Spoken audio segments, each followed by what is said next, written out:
Okay, good day, people. So, quite an interesting video up that was just posted by Hyperborean Voyager called Speaking Honestly. I'm gonna post a link down to that. Haven't seen a video from him in a while, and it's a thoughtful video. It sort of these vlog entries on uh, state of consciousness in contemporary uh, youth culture, contemporary academic life, and I guess some of the problems of what we mean by, I guess, speaking clearly and honestly about some of these situations and what the implications are for, I guess, the larger culture. And again, it was a little bit all over the place, but the video really worked for me. And some things I wanted to say about it. Okay, one is that the drive for sincerity, authenticity, integrity, I think has never been more needed. That the world has become a lot of BS, of showmanship, of endless PR and marketing campaigns as if everyone is a shill for some agenda or for some item. It really is quite unfortunate. And so finding a space where something like speaking honestly can be taken seriously, that itself would be an accomplishment.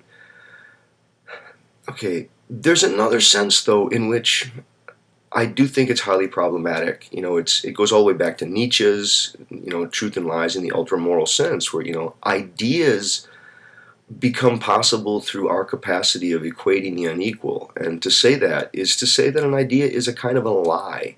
It's an abstraction. It's an as if that is an overgeneralization from a world that is well beyond what you could boil down. And the world is not only more than what you could say, but it's continuously changing.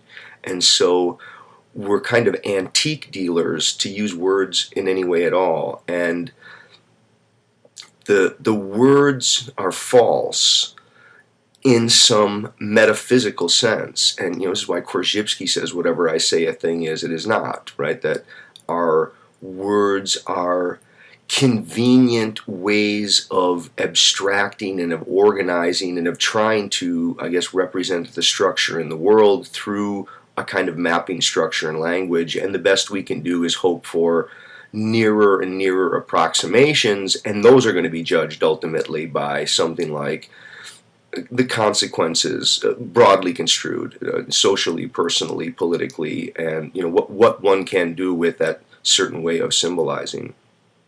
Okay, I think what happens though in the route of from stressing the importance of integrity, stressing the importance of speaking openly, honestly, candidly, as we move from that to the recognition that in some sense all of our systems of language are abstractions, and they're fraught with ambiguities and frailties and inconsistencies and contradictions and this kind of stuff. I think this is where you get some of the Freudian concern over to what extent, in our attempts to be honest, can we deceive ourselves.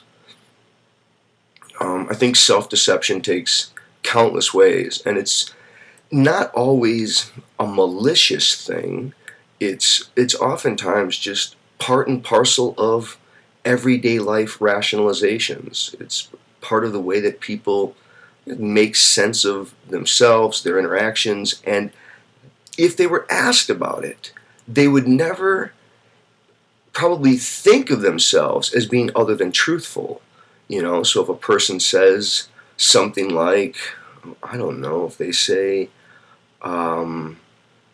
school, just, in your example, if you say, academic philosophy is bereft of the kinds of things it needs in order to have people really be engaged. Now, there could be a sense in which your feelings are being accurately represented, and that seems like it's a true statement, but the phraseology, academic philosophy, is such an abstraction. There isn't such a thing as academic philosophy. Now, there is in the abstract, but there's really only particular individuals.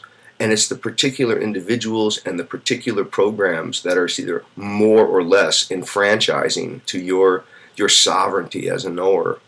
My own experiences were were really quite trying. I had a mind-blowing undergraduate education. It was a double major in psych and communication, and the communication degree was largely in semiotics and in this work of a guy named Lee Thayer, who he's an amazing scholar who's known many different ways for both organizational development, leadership stuff, but also in multidisciplinary communication theory. He's a systems theorist from the 60s.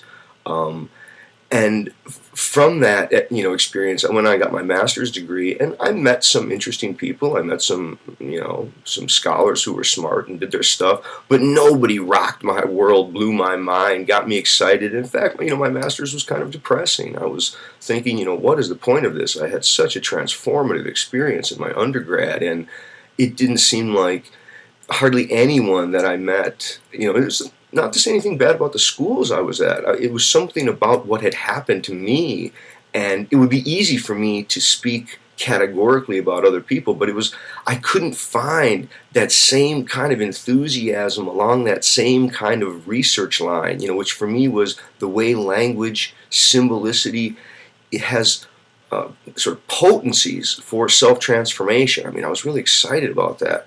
And I couldn't find anyone who was doing that where I was getting my master's. They were kind of just looked like, from my perspective, business as usual, going through the motions, really not taking seriously some of these possibilities.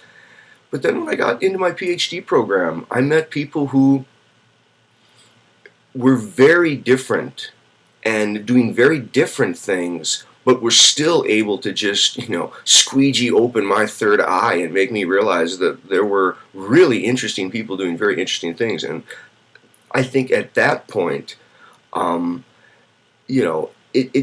sort of echoed a lesson I learned when I was an undergrad. It's, the knower and the known are inseparable. It's, part of it is this, that you can't recognize in another a quality you do not have in yourself.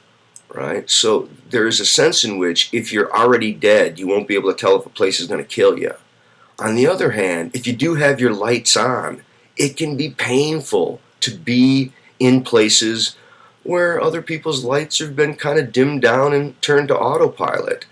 But I don't know if when we're thinking, as we're thinking, we can keep attention to our abstractions and notice how the abstractions are filling in. See, so in this example, it's kind of a long-winded example, but it's the feelings, I think, are being truly spoken of and an attempt to be disclosed in their truthfulness, and yet the abstractions themselves cloud over the degree to which that couldn't factually be true. See what I mean? So imagine, two young people. They fall in love, and then they fall out of love, and the one person is crying, and they think to themselves, maybe they even say it out loud, "This is horrible. Life will never get any better." And they feel that with as much truth as could be felt. They don't think they're hiding anything. It's an open disclosure. But the very abstract level of the language, the way that it reaches out in space and time, the way it encompasses more than it really has proper jurisdiction to lay claim to, it gives a sense of the feeling, but is it ultimately honesty in the sense of, is it true? No. I think, so part of the question, I guess I'll leave it here, is, when we talk about honesty, there's one question of, are we being true to how we feel? Okay, there's that.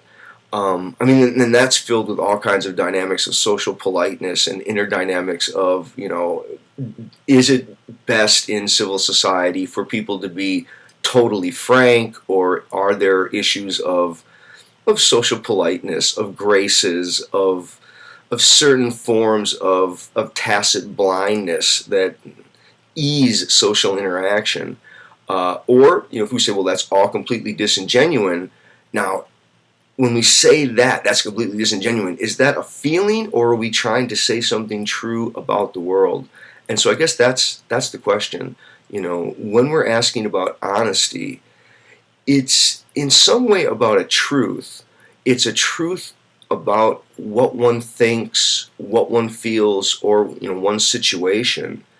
And I think as far as feelings go, yeah, language can be amazing there. But if we want to say, to what extent do we use language to give form to feelings, but then not notice that what we've said, yeah, it made those feelings possible and concretized them in a certain way. But I don't know, when we go back and look at what was actually said, are we going to want to say that that was, quotes, an honest statement, at least by question of the veracity of the claim to the state of affairs about which it's being made. At any rate, enjoyed the video. Other people, go check that out. Thanks.